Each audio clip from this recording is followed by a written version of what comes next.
A formula of effective communication. Why are certain persons more successful than others in their personal lives and in their professional environment? Some are perhaps very successful at their homes, having good relationships with their spouses and children, but having many communication problems in their office, problems with bosses, but good relationships with coworkers, or vice versa, good relationship with the bosses, but conflicts with other managers and subordinates. Others again are having good relationships at the office at the expense of their marriages and family life. Too much time is being spent at the office and the family at home is being felt ignored and left behind. The root cause of the problem is communication, or to be more exact, effective communication. It is actually surprising that a lot of communication is going well most of the time.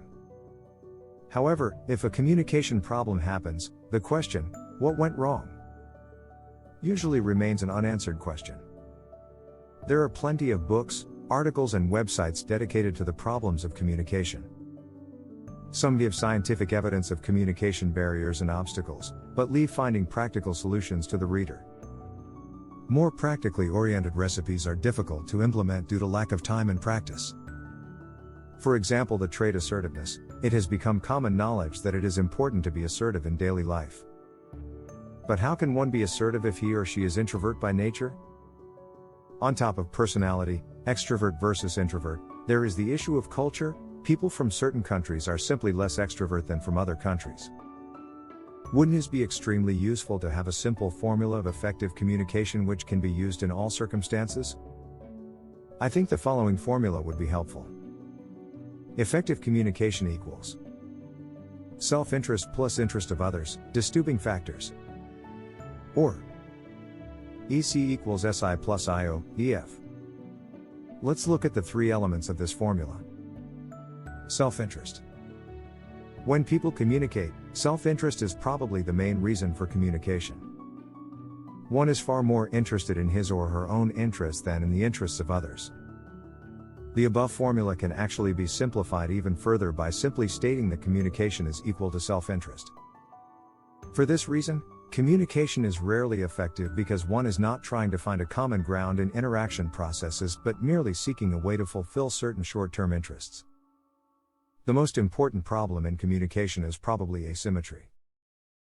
The two parties in question are having different agendas and different interests, which is further complicated by asymmetries of knowledge, power and authority. For this reason, negotiation skills and tactics have become a very important trait of modern civilization. In the old days, physical strength was the determining factor to force the other party to compromise. Thanks to civilization, consensus can now be reached by communica. Tie-in. This civilizing process is basically a shift from a command and control communication culture to a negotiating and persuasion culture. This shift has resulted in a greater emphasis on the ability to effectively communicate verbally and non-verbally with each other. This also implies better education, in which development of dialogue skills has become the backbone of modern education. One is at a young age already required to be able to express their thoughts clearly in class presentations, essays, reports, and not to mention in theses of various sorts in tertiary educational settings. Interest of others. The interest of others has probably been the most important issue in many textbooks about effective communication. The ability to listen, to get and give feedback, to control anger, anger management, conflict resolution, stress management, etc., have been discussed in great lengths by many authors, scholars, management trainers, etc. The problem is accommodating the interests of others have become more important with the introduction of information technology and the ability to trade goods and services in cyberspace. True globalization has probably already occurred in cyberspace, where a global 24-hour economy has been created where everybody is exchanging goods, services and information all over the world. Everybody has become a customer. It is important to look at the needs of others as your customer. This marketing concept was first used in transactional settings, but was introduced in learning organizations and now has become an important concept in all corners of life. The issue of discovering the interests of others has even been infiltrated by non-scientific tools like astrology, numerology and tarot cards. Before the discovery of these tools, one was still utilizing, and still is utilizing, many scientific tools offered by psychologists ranging from psychoanalysis, conversation analysis, transactional analysis, and the sort, resulting in various therapies which might be effective depending on the willingness of the buyer to take it seriously or not. How can one discover the interests of others? This requires a proactive approach from both parties. Two strategies might be helpful. The first strategy is called the pair approval strategy: placate, listen, empathize, respond with concern. Attend to the other, investigate, circumstances, details of issue, resolve, decide on action to take. The second strategy is called the 5-step method: listen, respond, decide on action, take action, and follow up. Disturbing factors. The third element of effective communication is probably the most difficult one: how to eliminate disturbing factors, or how to overcome communication barriers. There are basically 6 types of barriers between people communicating with each other: differences in perception, incorrect filtering, language problems, poor listening, differing emotional states, and differing backgrounds.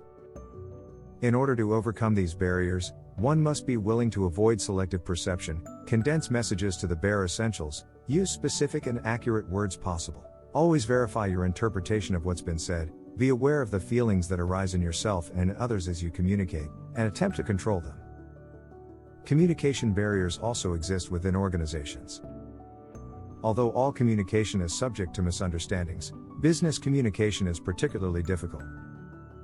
Barriers can be caused by information overload, message complexity, message competition, differing status, lack of trust, inadequate communication structures, incorrect choice of medium, closed communication climate, unethical communication, inefficient communication, and physical distractions.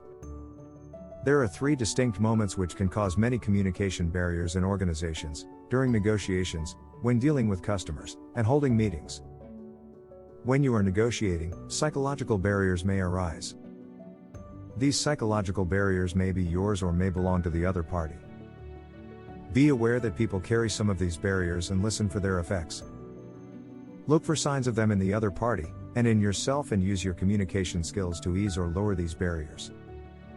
Dealing with customers, in turn, can be very hard because some customers are hard to please and difficult situations can arise. If a high level of service is not provided, the result will not only be loss of business, but often an increase in the number of difficult and even abusive customers. They have not yet been lost. Deal with them professionally. The negotiating process, finally, demonstrates a fundamental tension between the claiming and creating of value. Value cla. Eimers view negotiations purely as an adversarial process. Each side's stride tries to claim as much of a limited pie as possible by giving the other side as little as possible. Each party claims value through the use of manipulative tactics, forcible arguments, limited concessions, and hard bargaining. Value creators, in contrast, call for a process which results in joint gains to each party. They try to create additional benefits for each side in the negotiations. They emphasize shared interests, developing a collaborative relationship, and negotiating in a pleasant and cooperative manner.